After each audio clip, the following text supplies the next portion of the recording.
Everyone, welcome back.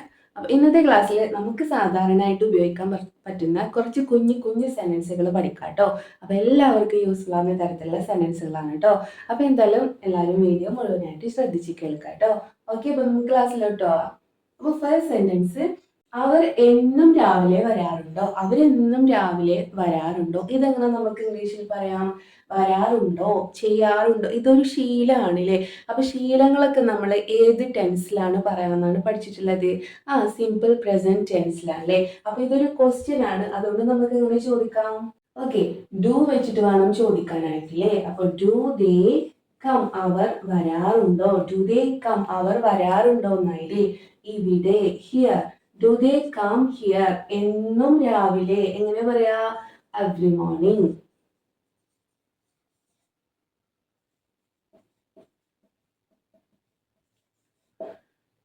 Do they come here every morning? എങ്ങനെ പറയാ?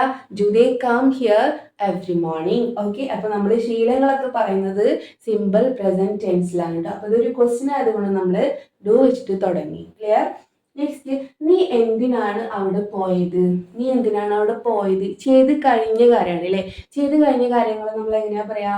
Past ടെൻസിലാണ് പറയാല്ലേ. അപ്പൊ എങ്ങനെ പറയാം? ഒരു ക്വസ്റ്റ്യൻ ആണ്. സോ നമുക്ക് ക്വസ്റ്റ്യനുകളിൽ എന്തുകൊണ്ട് അല്ലെങ്കിൽ എന്തിന് എന്നൊക്കെ പറയാനായിട്ട് നമ്മൾ ഇംഗ്ലീഷിൽ വൈ എന്നല്ല യൂസ് ചെയ്യുന്നത്. അപ്പൊ വൈ, ഇനി ഡിഡ് അല്ലേ? പാസ്റ്റ് ആയതുകൊണ്ട് did. Why did you, why did you പോകുക, go. Why did you go there, അവിടെ. Why did you go there, നീ എന്തിനാണ് അവിടെ പോയത്? Why did you go there. Okay, അവൻ അവിടെ എത്തിയിട്ടുണ്ട്. ഇതെങ്ങനെ പറയാം? അവൻ അവിടെ എത്തിയിട്ടുണ്ട്. അപ്പൊ ഇതെന്താണ്? ജസ്റ്റ് കംപ്ലീറ്റഡ് ആക്ഷൻ ആണ്. സോ നമുക്ക് പ്രസന്റ് പെർഫെക്റ്റ് ടെൻസിലാണ് പറയേണ്ടത് കേട്ടോ. അതായത് തൊട്ട് മുമ്പ് സംഭവിച്ച് കഴിഞ്ഞ കാര്യമാണ്. അതുകൊണ്ട് നമ്മൾ എങ്ങനെ പറയാ? പ്രസന്റ് പെർഫെക്റ്റ് ടെൻസിലാണ് അല്ലേ? അപ്പോ ഹി ഹാസ് ആണ് കേട്ടോ. ഹി ഹാസ് എത്തിയിട്ടുണ്ട്. എങ്ങനെ പറയാം? Arrived. He has arrived there, അവിടെ. He has arrived there. He has ആണ് കേട്ടോ. ഹി എന്നുള്ളത് സിംഗുലർ സബ്ജക്റ്റ് ആയതുകൊണ്ട് നമ്മൾ ഹാസ് എന്നാണ് യൂസ് ചെയ്യേണ്ടത് അല്ലേ? ഓക്കെ, നിങ്ങൾക്ക് അറിയുമെന്ന് വിചാരിക്കുന്നു. നെക്സ്റ്റ്, നിന്റെ മുത്തശ്ശി ഇപ്പോഴും ജീവിച്ചിരിപ്പുണ്ടോ? നിന്റെ മുത്തശ്ശി ഇപ്പോഴും ജീവിച്ചിരിപ്പുണ്ടോ എന്നാണ് ചോദിക്കുന്നത്. അതായത് പ്രസന്റിൽ, ഇപ്പോൾ എന്ന് വെച്ചാൽ എന്താണ്? അറ്റ് പ്രസന്റിൽ ജീവിച്ചിരിക്കുന്നുണ്ടോ എന്നാണ് ചോദിക്കുന്നത്. അപ്പം നമ്മൾ ഇസ് വെച്ചിട്ട് വേണം ക്വസ്റ്റ്യൻ ചോദിക്കാനായിട്ട് കേട്ടോ. അപ്പൊ ഇസ്. ഇനി നിന്റെ മുത്തശ്ശി എന്നുള്ളത് ഇസ് യുവർ മുത്തശ്ശി എന്നുള്ളത് ഗ്രാൻഡ്മ എന്ന് പറയാം അല്ലെ? ഗ്രാൻഡ് മദർ എന്ന് മുഴുവനും പറയാം കേട്ടോ. ഗ്രാൻഡ്മ അല്ലെങ്കിൽ grandmother. Is your grandmother എന്താണ്? ജീവിച്ചിരിപ്പുണ്ടോ? സ്റ്റിൽ, ഇപ്പോഴും. സ്റ്റിൽ അലൈവ്, ജീവിച്ചിരിപ്പുണ്ടോ? Is your grandmother still alive. Is your grandmother still alive. Still എന്ന് വെച്ചാൽ എപ്പോഴും, അലൈവ് ജീവിച്ചിരിപ്പുണ്ടോ. ഓക്കെ, നെക്സ്റ്റ് സെന്റൻസ് നോക്കിയേ. അങ്ങനെയൊന്നുമില്ല. ഇത് നമ്മൾ പറയാറില്ലേ? അങ്ങനെയൊന്നുമില്ല. ഇതെങ്ങനെ നമുക്ക് ഇംഗ്ലീഷിൽ പറയാം? പറയാ നത്തിങ് ലൈക്ക് ദാറ്റ് എന്ന് മാത്രം പറഞ്ഞാൽ കേട്ടോ. അങ്ങനെയൊന്നുമില്ല, nothing like that. Okay, nothing like that. ഇനി എനിക്കത് അവഗണിക്കാൻ കഴിയില്ല. അവഗണിക്കുക എന്നുള്ളതിന് ഇഗ്നോർ എന്ന് നമുക്ക് യൂസ് ചെയ്യാം കേട്ടോ. അപ്പൊ എനിക്ക് കഴിയില്ല. I can't. Okay, I can't ignore it. എനിക്കത് അവഗണിക്കാൻ കഴിയില്ല. I can't ignore it. Next, ഇന്ന് ഞങ്ങൾ എല്ലാവരും വീട്ടിലുണ്ട്. ഇതെങ്ങനെ നമുക്ക് ഇംഗ്ലീഷിൽ പറയാം? ഇന്ന് എന്നുള്ളതിന് നമ്മൾ എന്താ പറയാ ഇംഗ്ലീഷില്? ടുഡേ. ടുഡേ, ഇന്ന്. ഇനി ഞങ്ങളെല്ലാവരും, വി ആർ ഓൾ, ഞങ്ങളെല്ലാവരും. ടുഡേ വി ആർ ഓൾ, ഇന്ന് ഞങ്ങളെല്ലാവരും എവിടെ ഉണ്ടെന്നാ പറഞ്ഞത്? വീട്ടിലുണ്ട്. At home. Today we are all at home. Okay, എനിക്ക് നിന്റെ വയസ്സാണ് എന്ന് നമ്മൾ പറയാറില്ലേ? എനിക്ക് നിന്റെ വയസ്സാണ്. ഇതെങ്ങനെ നമുക്ക് പറയാം? ഐ ആം യുവർ ഏജ് എന്നാണ് പറയാം കേട്ടോ. I am your age. Okay, എനിക്ക് നിന്റെ വയസ്സാണ്. I am your age. Okay, അപ്പൊ ഇനി അടുത്തത് നോക്കിയേ. ഞാൻ അവനെ വിളിക്കാൻ മറന്നു. ഞാൻ അവനെ വിളിക്കാൻ മറന്നു. ഇതെങ്ങനെ പറയാം? ഞാൻ മറന്നു എങ്ങനെ പറയാം? I forgot. ഞാൻ മറന്നു. I forgot. എന്തിന്? ടു കോൾ, വിളിക്കാൻ. ആരെ? അവനെ. I forgot to call him. ഞാൻ അവനെ വിളിക്കാൻ മറന്നു. I forgot to call him. I forgot, ഞാൻ മറന്നു. ടു കോൾ, വിളിക്കാൻ. ഹിം, അവനെ. നെക്സ്റ്റ്, നീ ആരെ പറ്റിയാ സംസാരിക്കുന്നത്? നീ ഇപ്പം ആരെ പറ്റിയാ സംസാരിക്കുന്നത്? Who who are you talking about? Who are you talking about എന്നാണ് പറയാം കേട്ടോ.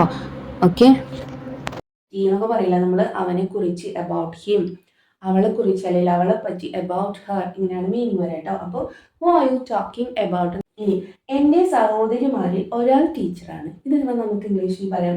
എൻ്റെ സഹോദരിമാരിൽ ഒരാൾ ടീച്ചറാണ്. അപ്പോൾ നമ്മൾ ഇന്ന ആളുകളിൽ, ഇത്ര ആളുകളിൽ എന്നൊക്കെ പറയാൻ എങ്ങനെയാണ്? വൺ ഓഫ് എന്ന് വെച്ചിട്ടാണ് പറയാം കേട്ടോ. അപ്പോൾ one of my sisters, one of my sisters, sister എന്ന് പറയാൻ പാടില്ല കേട്ടോ, വൺ ഓഫ് മൈ സിസ്റ്റേഴ്സ് എന്നാണ് പറയട്ടെ. അപ്പം എൻ്റെ സഹോദരിമാരിൽ ഒരാൾ എന്താണ്? ഇനി നമ്മൾ ഇസ് ആണ് യൂസ് ചെയ്യുക കേട്ടോ. ഇസ് എന്നുള്ള ഓക്സിലറി വെർബാണ് യൂസ് ചെയ്യുന്നത്.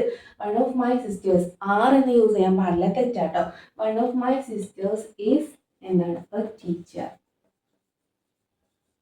Okay, one of my sisters is a teacher. എൻ്റെ സഹോദരിമാരിൽ ഒരാൾ ടീച്ചറാണ്. ഓക്കെ, അപ്പം നമുക്ക് ഇനി അടുത്തത് നോക്കാം അല്ലേ. ഇന്നത്തേക്ക് ഇത് മതി, ഇന്നത്തേക്ക് ഇത് മതി. എങ്ങനെ പറയാം? It's enough. ഇനഫ് എന്ന് വെച്ചാൽ എന്താണ്? വേണ്ടുവോളം എന്നാട്ടോ. It's enough for today. ഇന്നത്തേക്ക് ഇറ്റ്സ് ഇനഫ് ഫോർ ടുഡേ. ഇന്നത്തേക്ക് ഇത്രയും മതി, ഇന്നത്തേക്ക് ഇത് ധാരാളം. അപ്പൊ ഇനഫ് എന്ന് വെച്ചാൽ വേണ്ടുവോളം, ധാരാളം എന്നൊക്കെയാണ് അർത്ഥം കേട്ടോ. നീ ഇപ്പോ വരുന്നുണ്ടോ? ഇതെങ്ങനെ ചോദിക്കാം? നീ ഇപ്പൊ വരുന്നുണ്ടോ എങ്ങനെ ചോദിക്കാം? വരുന്നുണ്ടോ, ഉണ്ടോ. Are you coming now? Are you coming now? നീ ഇപ്പം വരുന്നുണ്ടോ എന്ന് ചോദിക്കാം. ആർ യു കമ്മിങ് നൗ എന്ന് ചോദിക്കാം കേട്ടോ. എനിക്ക് ഇപ്പോൾ വരാൻ കഴിയില്ല. എങ്ങനെ വരാം? എനിക്ക് കഴിയില്ല എന്നെങ്ങനെ നമ്മൾ പഠിച്ചത്? I can't.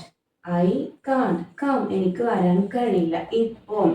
റൈറ്റ് നൗ എന്ന് പറഞ്ഞാൽ ഇപ്പൊ തന്നെ എന്നാ പറയില്ല നമ്മൾ, എനിക്കിപ്പോൾ തന്നെ വരാൻ കഴിയില്ല. I can't come right now. ഇനി നിനക്ക് ഇപ്പൊ പോകണമെന്നുണ്ടോ? നിനക്ക് ഇപ്പൊ പോകണമെന്നുണ്ടോ എങ്ങനെ പറയാം? Do you want to? Do you, നിനക്ക് അങ്ങനെ ചെയ്യണമെന്ന് ആഗ്രഹമുണ്ടോ എന്നാണ് അർത്ഥം കേട്ടോ. Do you want to go now? നിനക്ക് ഇപ്പോൾ പോകണമെന്നുണ്ടോ? Do you want to go now? അത് ക്ലിയർ ആയല്ലോ. അപ്പം നമ്മൾ ഇന്ന് 15 സെൻറ്റൻസുകളാണ് പഠിച്ചത് കേട്ടോ. സിമ്പിളായിട്ടുള്ള 15 സെൻറ്റൻസുകളാണ്. കുറേയൊക്കെ നിങ്ങൾക്ക് അറിയുന്നത് ഉണ്ടായിരിക്കും, എന്നാൽ കുറേയൊക്കെ നിങ്ങൾക്ക് അറിയാത്തത് ഉണ്ടായിരിക്കും അല്ലേ. അപ്പം ഇന്നത്തെ ക്ലാസ് എല്ലാവർക്കും യൂസ്ഫുൾ ആണെന്ന് വിചാരിക്കുന്നു. ഇനി നിങ്ങളുടെ അഭിപ്രായങ്ങൾ, നിർദ്ദേശങ്ങളൊക്കെ തീർച്ചയായിട്ടും നിങ്ങൾ കമൻറ്റ് ചെയ്യുക. ഇനി ഒന്നും കമൻറ്റ് ചെയ്യാനില്ലെങ്കിൽ എന്തെങ്കിലുമൊക്കെ ഒന്ന് ചോദിക്കും പറയുകയും ചെയ്യട്ടോ നിങ്ങൾ കമൻറ്റ് ബോക്സിൽ. ഓക്കെ, അപ്പോൾ ഇന്ന് പഠിപ്പിച്ച ഈ ഒരു 10-15 സെൻറ്റൻസുകൾ നിങ്ങൾ അവസരത്തിനൊത്ത് നിങ്ങളുടെ ഡെയിലി കോൺവെർസേഷനിൽ യൂസ് ചെയ്യാനായിട്ട് നോക്കുക. Then try to improve your language. അപ്പോൾ ഇത്രയേ ഉള്ളൂ ഇന്നത്തെ class. So let's find a perfect class, and if you find this class useful, like, share, comment and subscribe. Thank you. See you on another video. Until then, take care. Bye bye.